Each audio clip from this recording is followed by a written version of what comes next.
I think we're going to war for real. I'll tell you one little story that I probably have never told anybody before.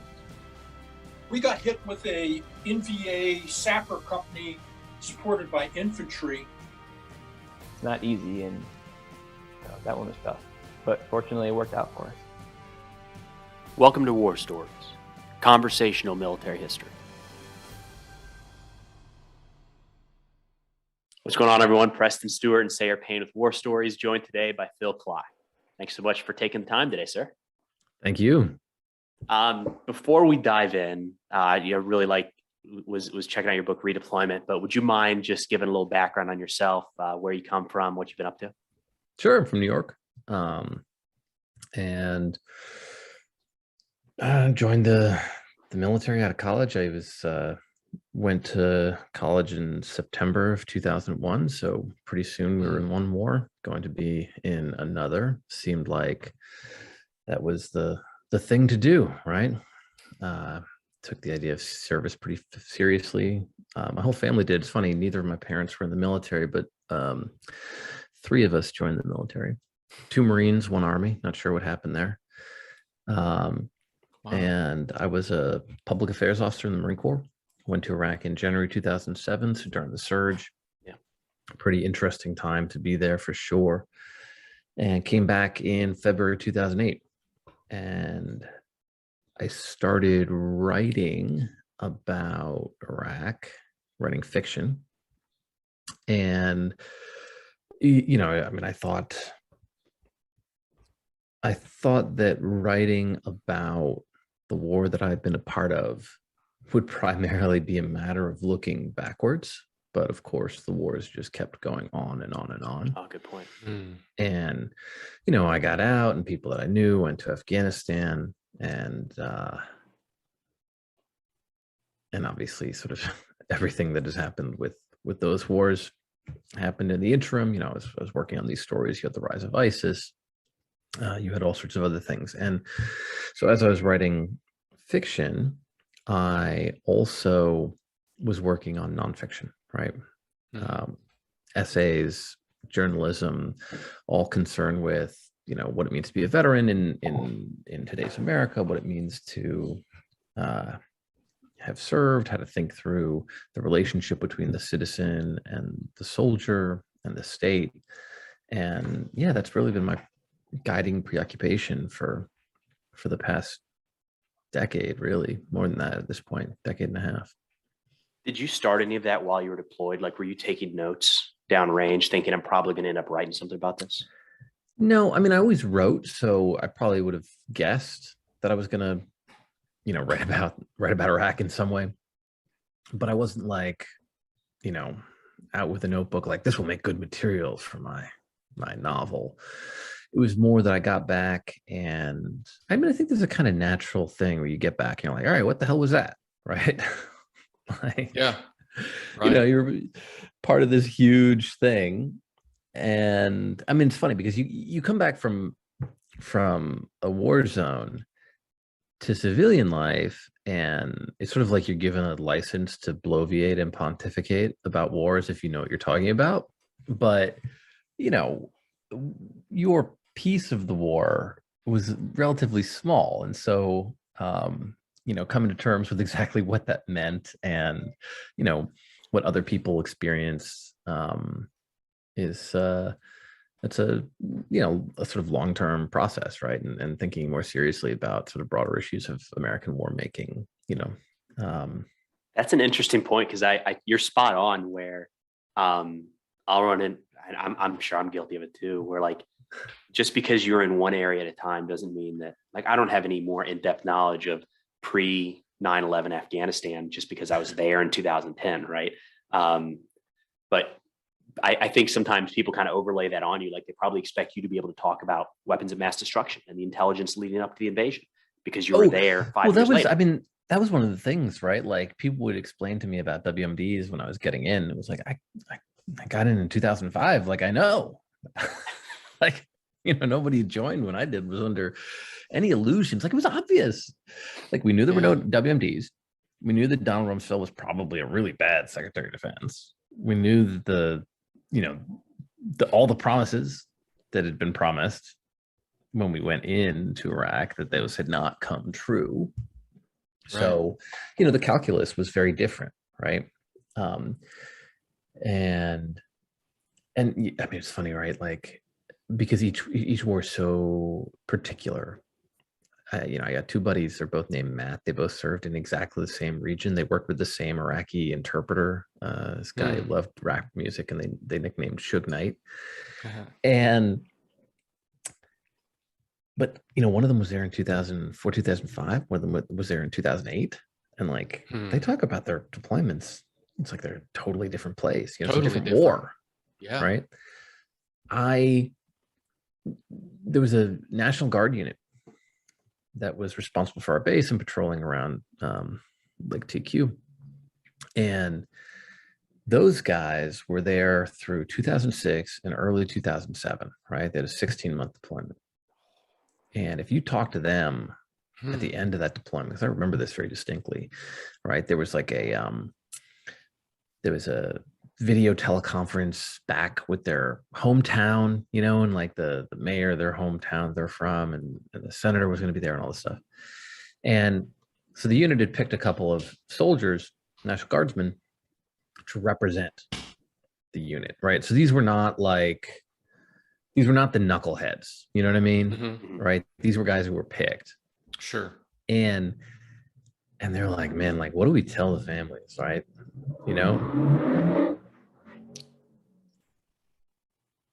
Do we tell them how we actually feel about this mission and how things are going, And it was like, no, we can't tell them the truth. So then this conversation breaks out about like, all right, we'll tell them the truth when we get home. And then it's like, are we going to tell them the truth when we get home? How long before we tell them the truth? And then that unit got replaced by another unit that came in mid-2007, right? And so during the surge in Anbar province, violence just kind of dropped off a cliff, starting in the middle of the year. And so by the time they were leaving, they were like feeling like rock stars, They felt like we won. And same guys doing the exact same mission, one replacing the other, just different times. When you say, are we going to tell the families the truth? Can you expand on that a little bit? Like, I'm pretty sure I know what you're talking about, but I'll just lead with that. Are you talking about how they're probably not doing as much and probably not as effective as maybe the newspapers are making it seem?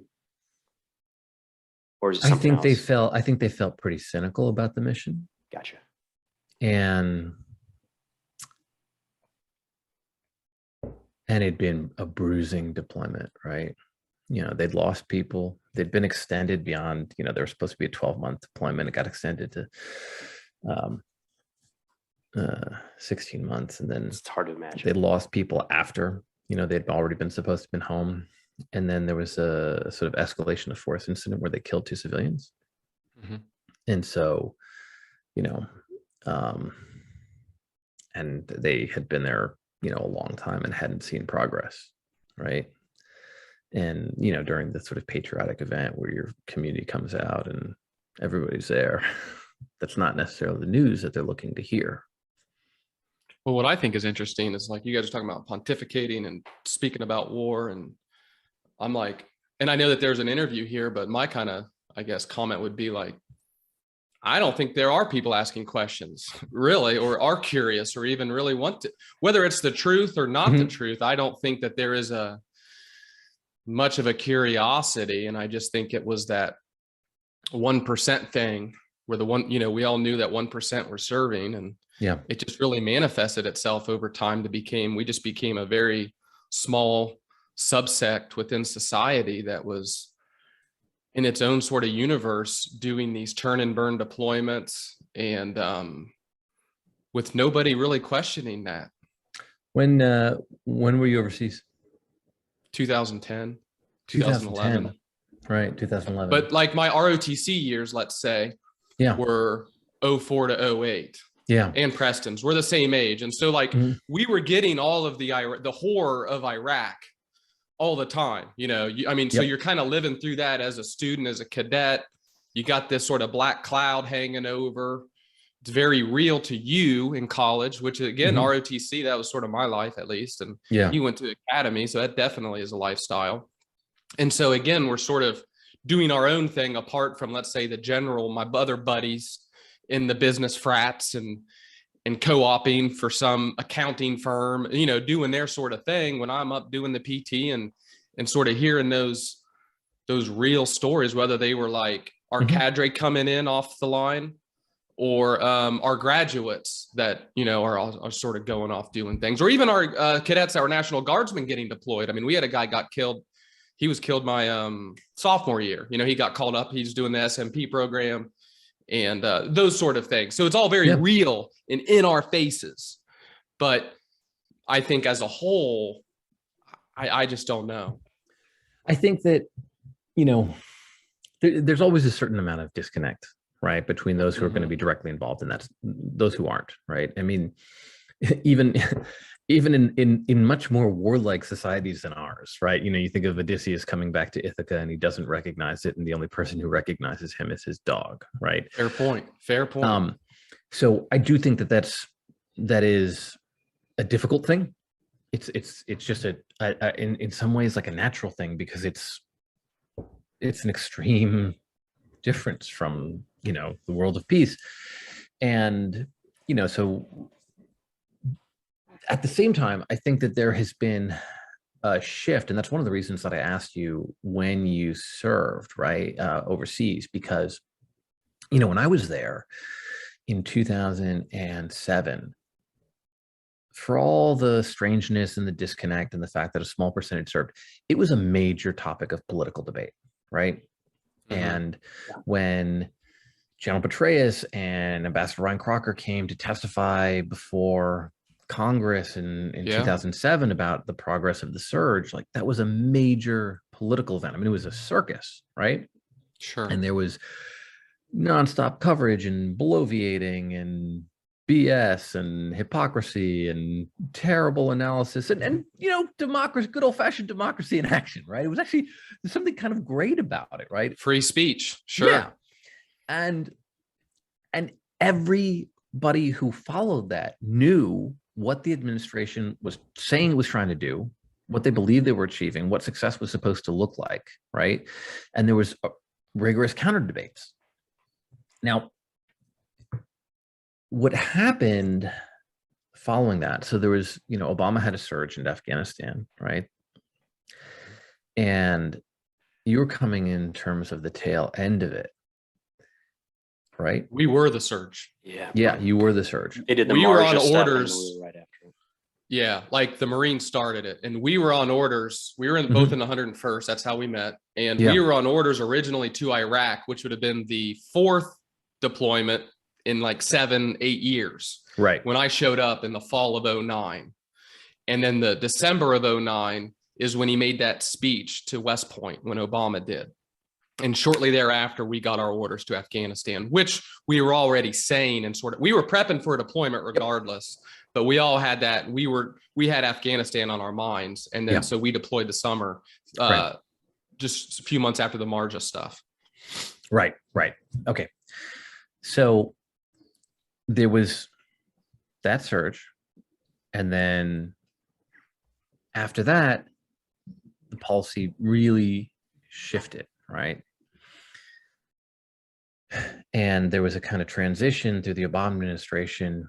You know, first they pull out troops from Iraq, and then you have the rise of ISIS, and then they start putting troops back in Iraq.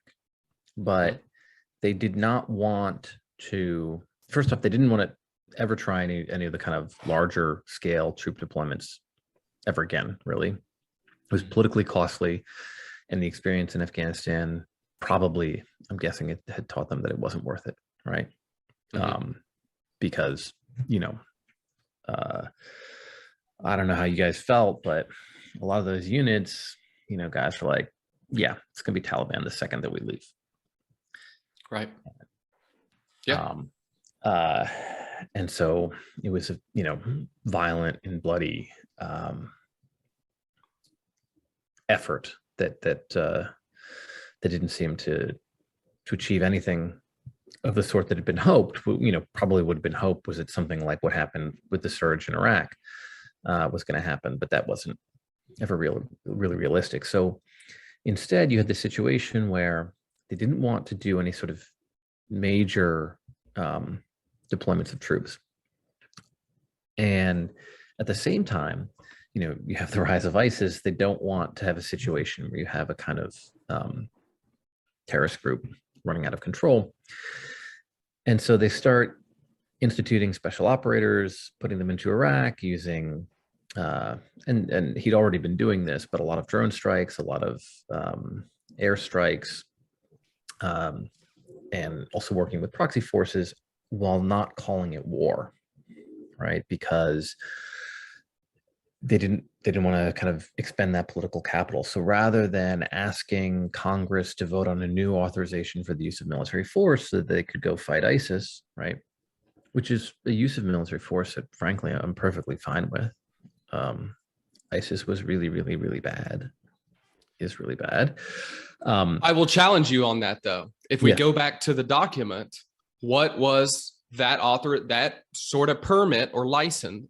I would call it a permit, not a license, for the president to have sort of these unilateral powers that are not constitutionally given, because those are from the Congress. Well, so this is what were those the parameters? Issue. Right? What were those parameters? This is precisely the issue. So the mission I'm okay with, right? Like wanting to strike ISIS, I'm okay with. But what he didn't want to do was go to Congress and have them vote on it, right? Right. And this is a president from the anti-war movement was had really helped him beat Hillary Clinton, and instead they argue that the authorization that was passed in 2001 applies to Iraq, and also the 2002 still applies. And so you have this group that didn't exist back then, who you're allowed to use military force against. And while they're doing this, they're telling the American public they're not at war. They're instituting, they're putting more troops into Iraq, but they're telling it, well, we're not putting boots on the ground, right? Because apparently special operators, I don't know. And more. They don't wear boots. Yeah. They don't wear boots, I guess. Yeah. And there's a, press conference where I think it was the Pentagon spokesperson is trying to dance around the fact that one of these guys has been in combat. And they're like, are we sending troops into combat? And he's like, well, no, we're not. But, sometimes they end up in a combat situation, right? And I was at an event in 2015. So the fight against ISIS is well underway at this point, where Ambassador Susan Rice introduces me and a couple of the folks. And it was an issue about veteran stuff. And she says, this is very important to us. The Obama administration, one of our proudest accomplishments is ending the wars in Iraq and Afghanistan. And somebody goes, because it's like, what are you saying? Are you lying to us? Are you lying to yourself? And so there was a effort among political elites to tell the American people that they didn't have to think about this. They didn't have to worry about it, right? And so, if you're coming back from Afghanistan in 2011, and when did you get out of the military? 12. You're coming out into a country that is really being told not to worry about this. It's funny. I was talking to a reporter in 2017 maybe, and he turns to me and goes he's like, man, just the other day I found myself talking about the war in Afghanistan as if it was over, and I was just there. Right? Yeah. And that's not, to my mind, just about the fact that few people serve. I think it's also about the fact that we've settled into a type of warfare, special operations, drone strikes, air strikes, mercenaries, right? I mean, there are points in Afghanistan where an armed mercenary was substantially more likely to be killed than a soldier, actually, right? 100%. But we don't count those, we don't care about those.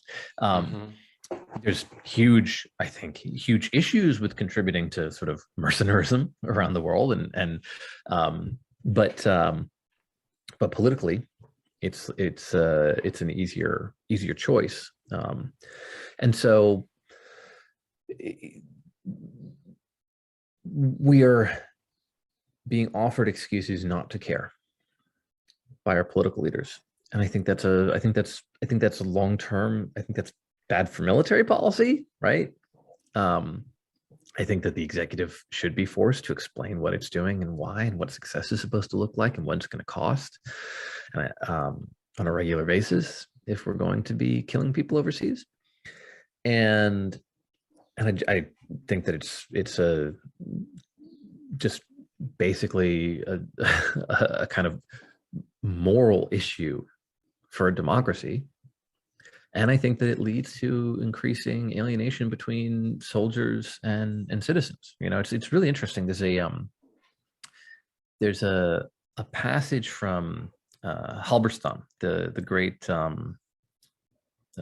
journalist who covered Vietnam, and he was in Vietnam in the early '60s, right? So this is when it's MACV. This is when it's the Special Forces guys. This is when it's like, it's just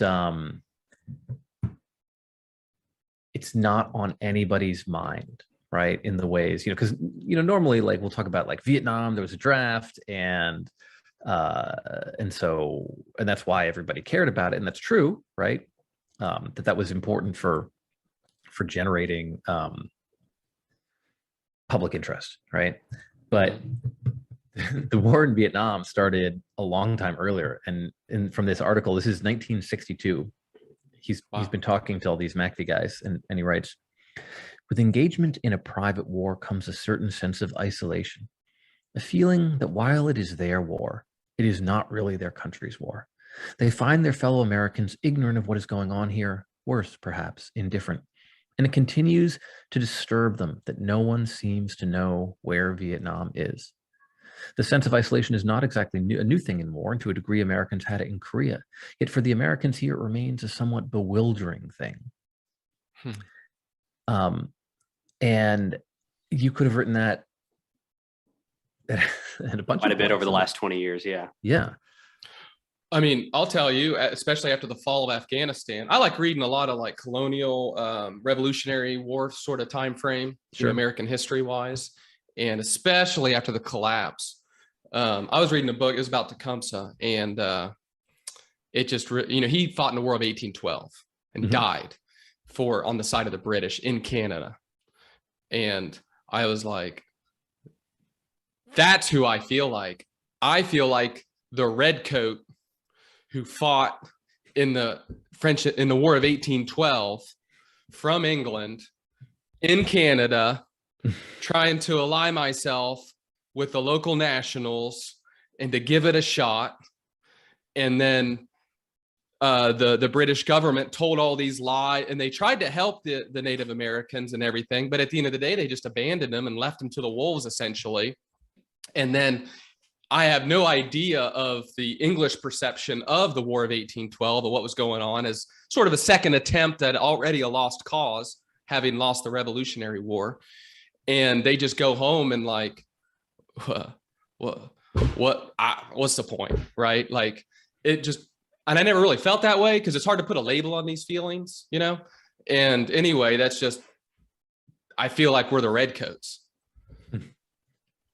Well, I mean, in terms of our relationship with allies, right? I mean, this was one of the things that the last essay in the book is about the fall of Kabul.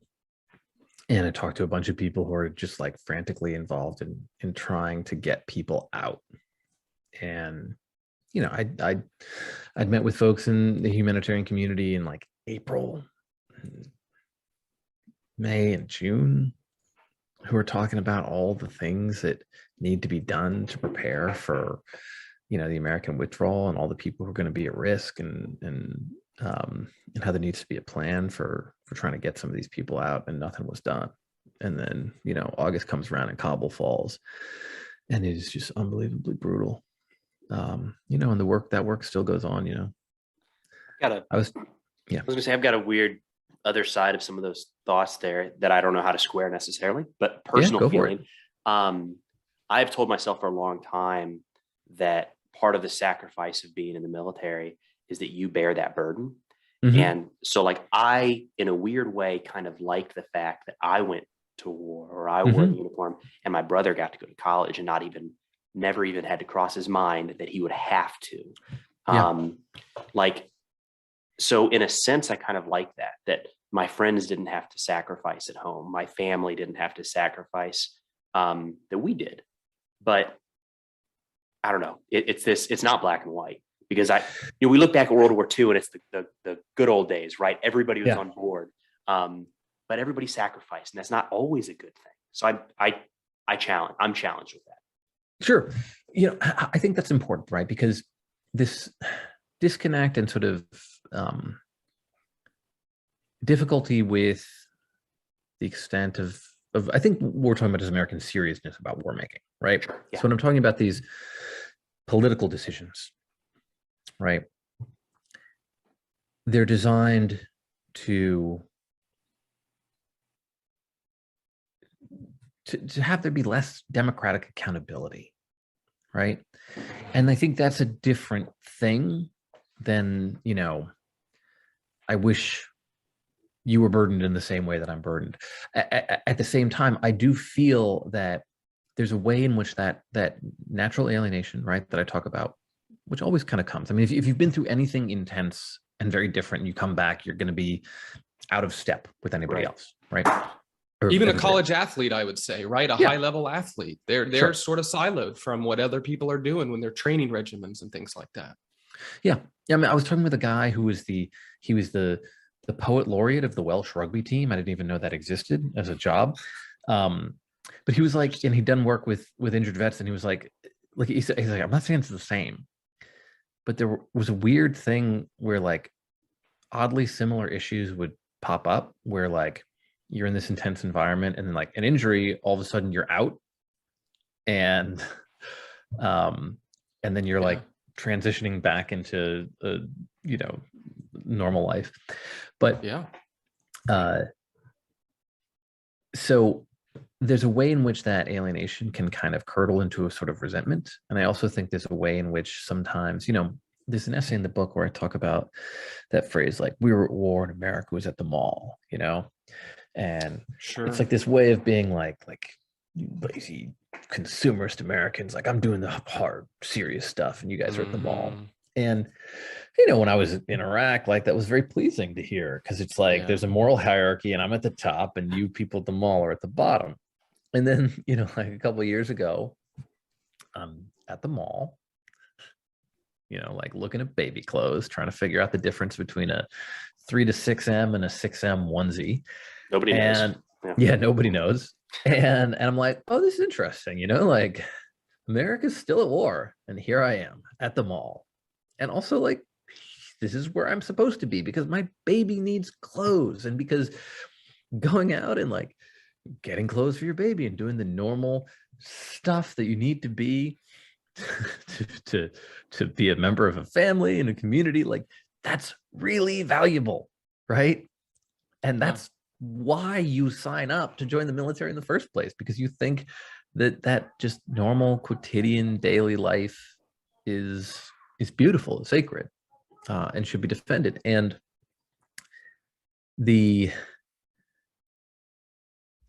there's a way in which also sometimes people will sort of use that difference and disconnect between military and civilian life to shut civilians out. So, I talk about a moment in the book where General Kelly sort of only allowed people with a direct connection to the military to ask questions of him. I remember hearing about the Niger incident. I didn't know that. That's BS. Yeah, I agree. Because we're all Americans, right? Either war is something we do as a nation that we all have obligations to, in which case we all have the right to ask dumb questions, right? Yeah. Or it's a little thing that only concerns a tiny little percent of the population and you're not allowed to criticize them. And if that's the case, then it's not on us. And what are you complaining about, right? You can't have it both ways. I get it. Every once in a while, you'll see somebody who gets accused of being a chicken hawk, right? And I tend to be more skeptical of American military use of American military force. So I tend to be a little bit more on the left in some of these arguments. But there'll be like somebody at a conservative publication who's issuing like a hawkish line, and they'll point out like, hey man, you could have joined up at any point in the past 20 years if you're so in favor of war. And I get that. I saw a lot of this during the withdrawal from Afghanistan. I thought it made sense to pull troops out, and there were people who were being like, no, we need to keep folks in, and sometimes these folks would get attacked for not having served. I'm like, I don't think that's a good strategy, right? If this is something that concerns us all, then you're going to have opinions of all sorts, and it's not just people who have put their neck on the line, who have a right to that opinion.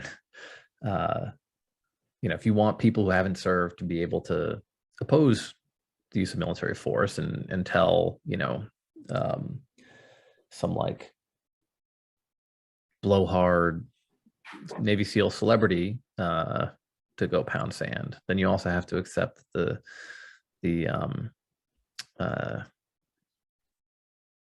blowhard right-wing guy who never served has a place in the conversation as well.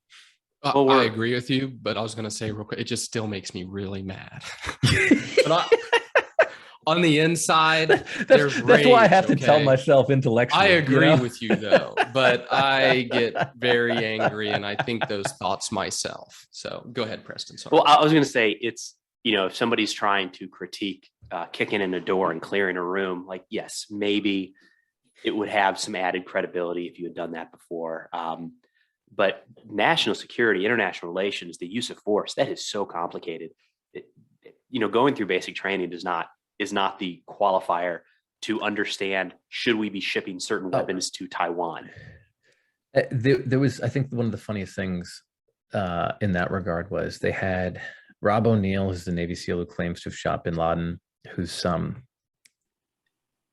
within the community of SEALs who sort of take professionalism a little more seriously. He's not in the highest odor because of the way that he's capitalized on his time in the SEALs. But they had him on Fox News to talk about like our policy with North Korea, and he's like, Donald Trump, he like gets something in his sights. I was like, what do you know about foreign policy? Look, if I need to know how a commando operates, like, he's a great guy to ask. I'm sure he knows a lot about that. But that's a relatively small range of skills, that don't scale up to foreign policy. He doesn't have any better sense of that than anybody else. And yet, there's a way in which that kind of mystique, I guess, gets him elevated to talk about these sort of things that he obviously knows nothing about.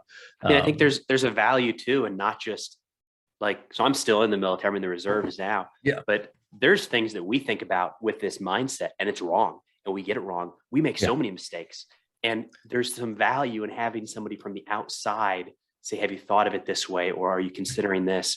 To where it's not just their opinion is equal. It might, in a lot of ways, really, really help.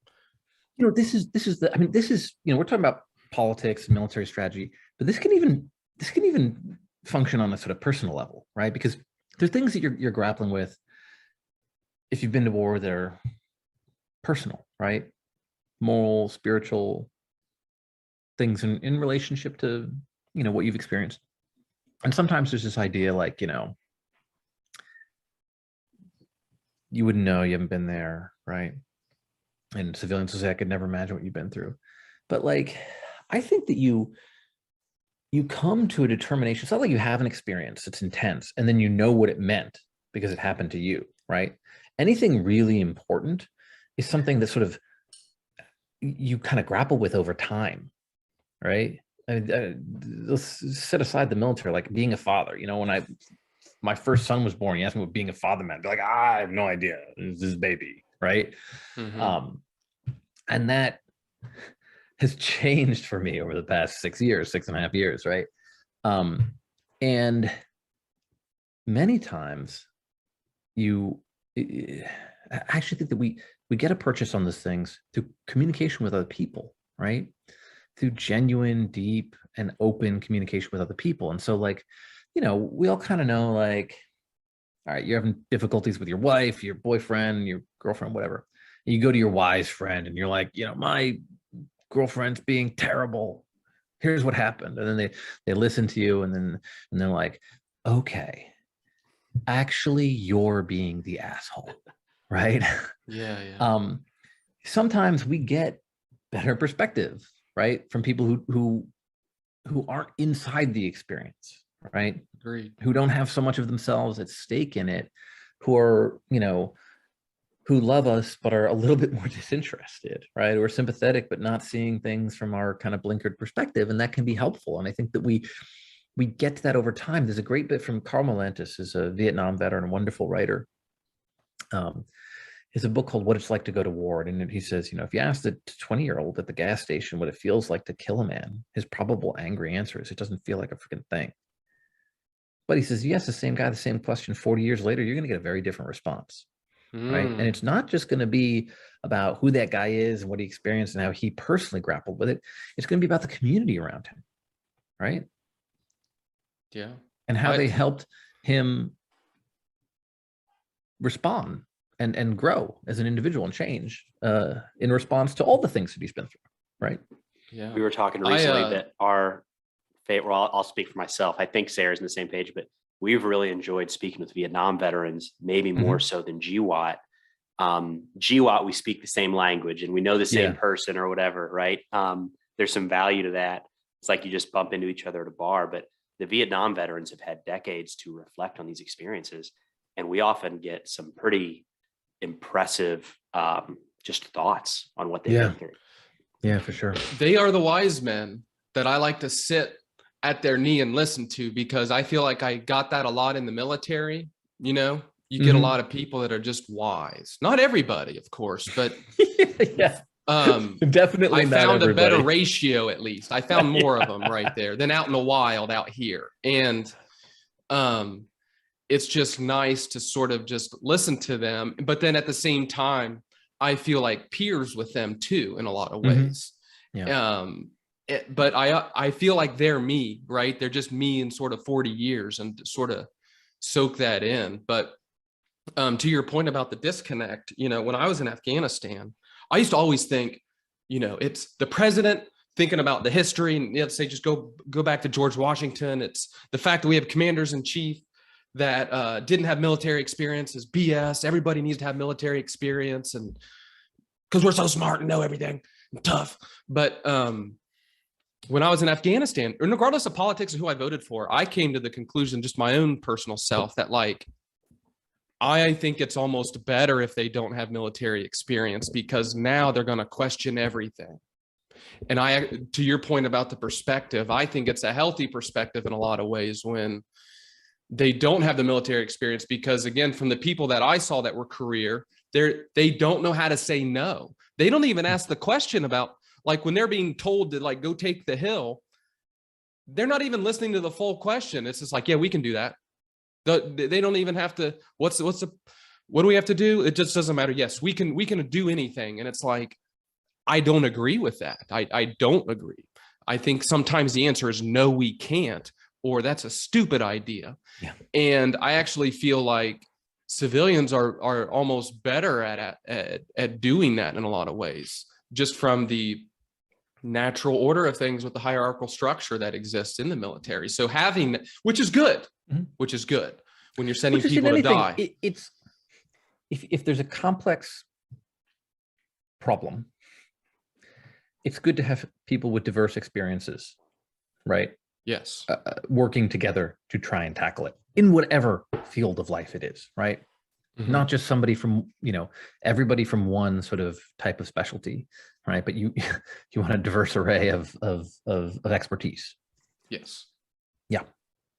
I want to go back, kind of dial down to the soldier level a little bit here, Phil. But one thing that I know, I think Sarah and I have talked about it before, but it's this concept of we've gone in all directions with the veterans, where on one hand, they're heroes. Everybody who ever put on a uniform for a day, they're a hero, all the way over to pity.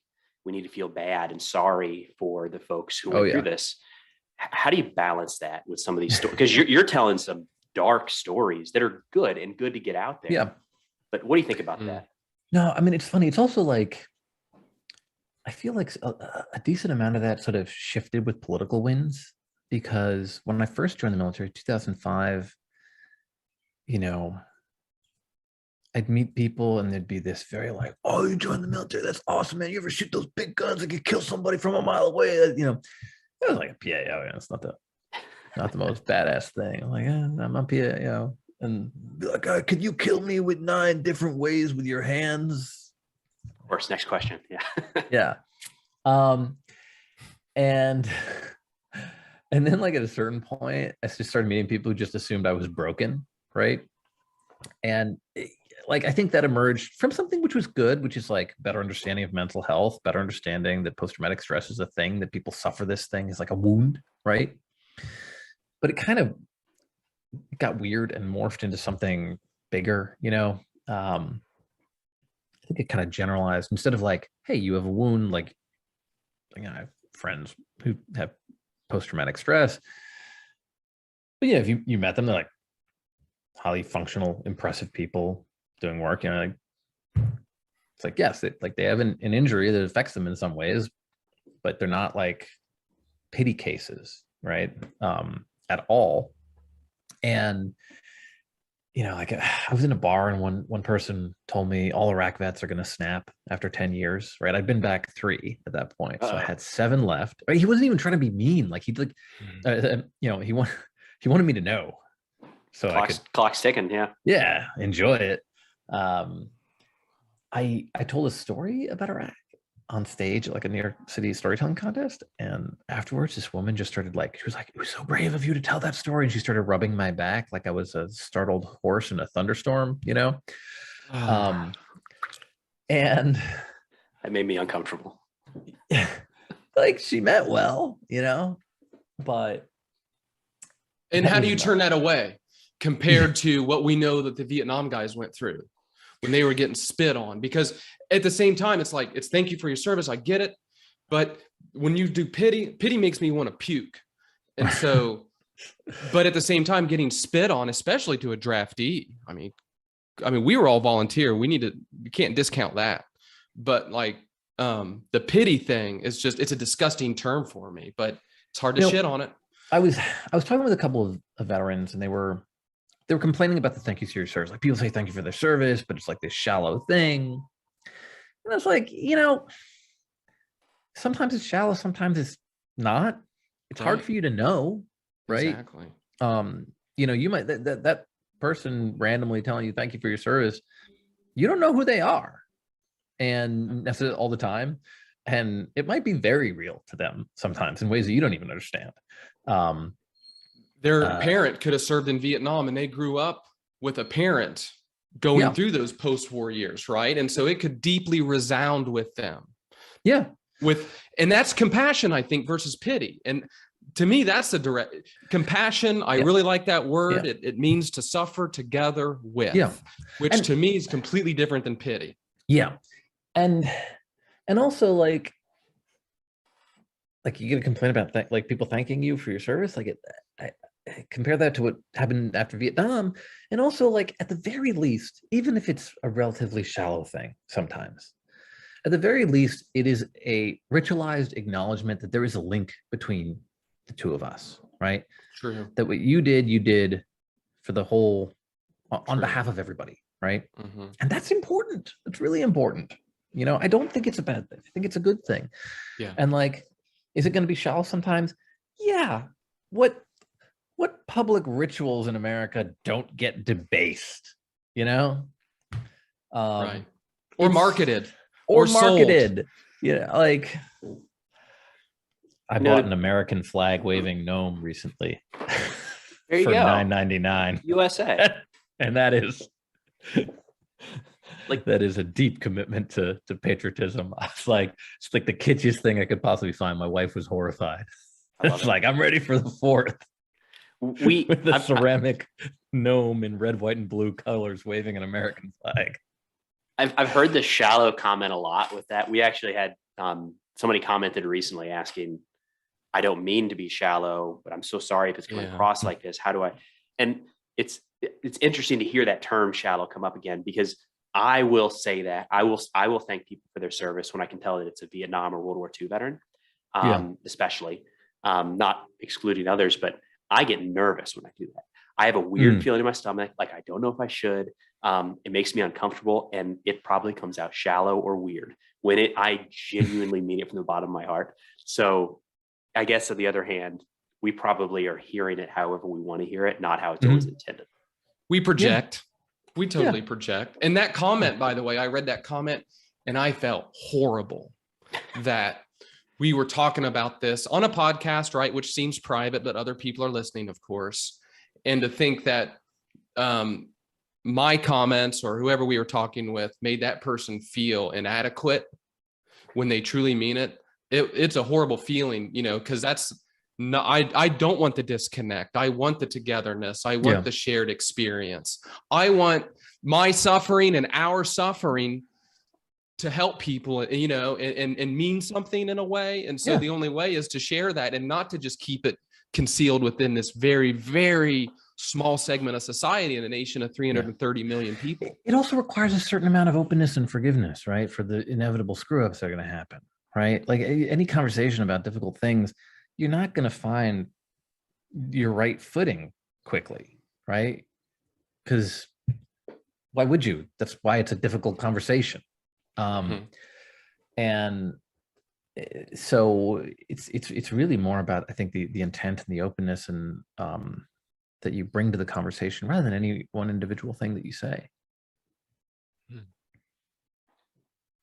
So what are you working on now? Anything new in the works on the writing front? So I do have a long piece that's going to come out at some point about an Afghan family that didn't get out of Kabul, and some of the vets who've been active in trying to help folks get out. And it sort of pairs a story from August, after, you know, as they were frantically trying to get people out, with the story of this Afghan family. Father had worked with the Americans, and you know what they were doing in their attempt to get out of Kabul, and ultimate failure. So it's that's the next sort of long form piece, and then I'm sort of slowly at work on a novel.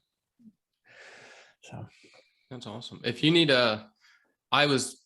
we should probably maybe talk offline if you need, like, I was real involved with that, probably starting, I mean, for a decade, trying to get interpreters out. And then more specifically, starting in July in the fall, and pushing are you people with through the gates. That's for American Ideals? This ended up, this little group, ragtag group, a Signal chat. That was a bunch of West Point grads that someone forwarded me the link that I got involved with, that then some person DM'd me and said, hey, we're shoving people on buses because that TTP is working. You have to vouch myself. I vouched for my guy, got him on the list. They never ended up getting pushed through in the gates, but then we got some safe houses established that we moved him to the night at midnight when the Americans left the Mazar-e Sharif, and then he flew out in October. The people that we had are still stranded there, but anyway, involved with it. So just, I'm glad you're writing about it, because there are many, many, many stories there that are, you know, still ongoing. Yeah, absolutely.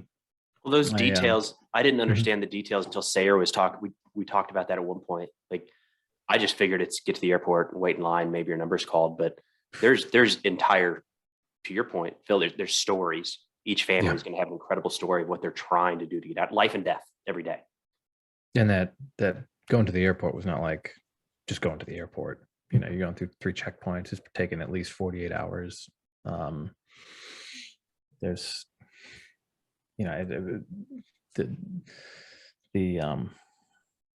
I tell a story of this family trying to make it through at the airport, and it's pretty harrowing, some of the things that they went through during that time.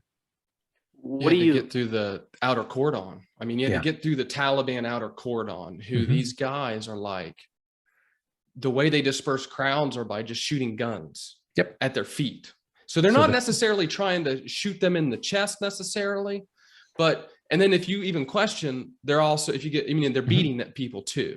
And the And they're crowds are kidnapping. surging and paranoid. So people are getting trampled. The family, when he's got small children, for 2 days, he didn't allow them to sleep on the ground because he was afraid that, you'd have a surging crowd in precisely one of those instances, and then they'd get trampled to death, and there's no place to go to the bathroom. He's like, do you know how humiliating it is to have to soil yourself in front of your family because there's no other option? Tens of thousands of people Yeah. in August, in the heat of August too, water, you're mentioning bathrooms. Yep. And then the fear and the rush, because there was a point where the State Department emailed visas to people, and these visas were this paper, a PDF essentially, that didn't have a name on it. And so everybody just started forwarding this PDF saying, this is a ticket to America. And that's the vast majority of people that flew out. These almost 80,000 people were not any ally or interpreter. Of the 80,000 people, only about 6,000 or 7,000 were our allies that did the job. The rest of them were random uncles and shopkeepers and people who just got lucky. They got through the cordon, they got through the gates, and somehow they got manifested.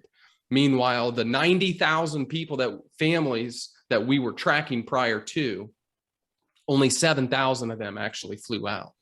So a lot of the people who made it out were really urgent cases, but it wasn't a rational process. And it wasn't like, if you're the most urgent, then you're necessarily going to go through, because there were people who you would think would have a great case who wouldn't get out. And then, people who you wouldn't have thought. And a lot of it was just about this kind of labyrinthine, Byzantine, and just frankly broken process.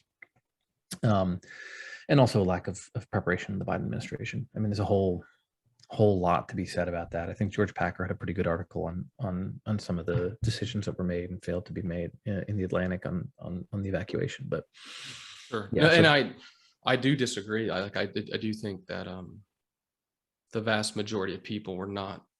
I mean, they might have felt urgent, but I don't think that they had an earned seat on any of it. I mean, I've talked to other interpreters that have made their way through. I've talked to another guy that he was an interpreter. He's the brother of our interpreter who's currently stranded in Turkey. And he came to the United States, became a citizen, and he's now a soldier. Yeah. He's an E5. And he got assigned to be one of the interpreters at all these camps. And again, the messaging, this is just anecdotal, right? That's just the only reason I'm sharing it with you is because the guys that I've talked to that did these sort of ad hoc stints as interpreters at the camps here in the US, Fort Lee and all those places, they're just saying they're nobodies. I mean, they're rarely coming across the SIV interpreters. I mean, SIV interpreters. I mean, I think we've failed them for a long time. Yeah.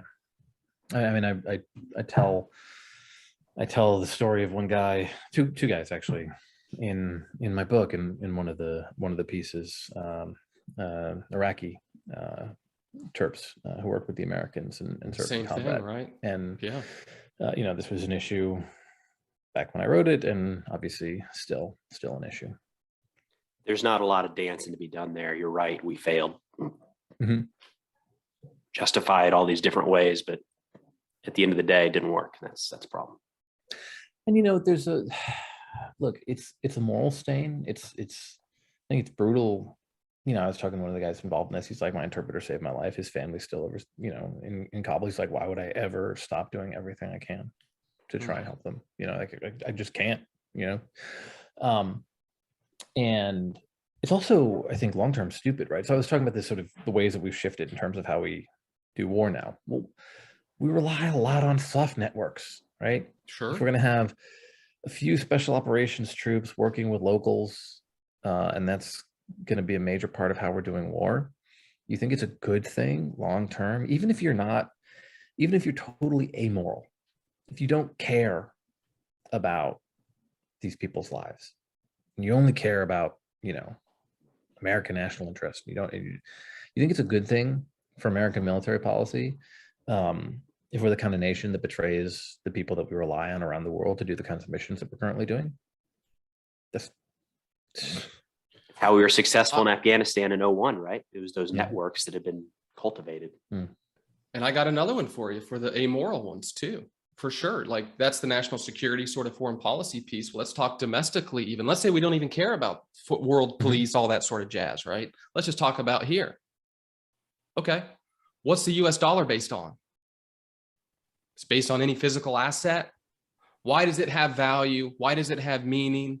Why do we think it's important? It's because we all believe that it is. Okay, why do we all believe it? Because we say it, and it's the word of the United States government. And so when we completely throw our word out the window, it devalues the dollar in our pockets. Getting over my head now.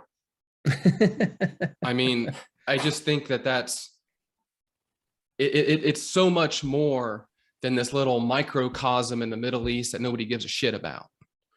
It's just indicative of the whole.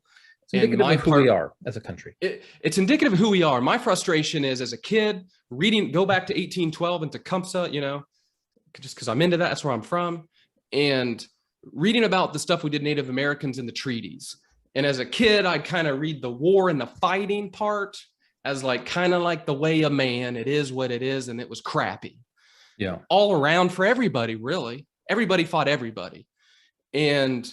But the part that was like really enraging to me was like the treaty part and just the knowing lying of screwing them over with this paperwork and the deceit there. Like, to me, it's one thing to just conquer them and say, these are the rules now, versus like lying about it on paper. But as a child, I'd be like, well, at least we don't do those things anymore. And this is exactly that, in my opinion. And so that's, to me, what's real frustrating. Think that we sort of grew out of the things of the past, which are the past. Mm-hmm. To think that we evolved out of that way of thinking, to now see that even I played a hand in facilitating the lies, is just personally quite atrocious. Yeah. Well, Phil, I really appreciate the conversation here. Where's a good place for people to find you and look you up? My website is philklay.com, PHILKLAY. Klay is spelled like clay, but with a K. And yeah, you can find my books hopefully at any bookstore. Hopefully, yeah, I guess that. Yeah. I like it. We'll put a link to your website below and link to a couple of your books in the show notes. But Phil, thank you so much again for taking the time. Really enjoyed it. Thank you, guys. Yeah. And thanks for sharing the story, you know, just taking the time and energy. That stuff's not easy. So thank you for being a voice, you know, just putting it out there.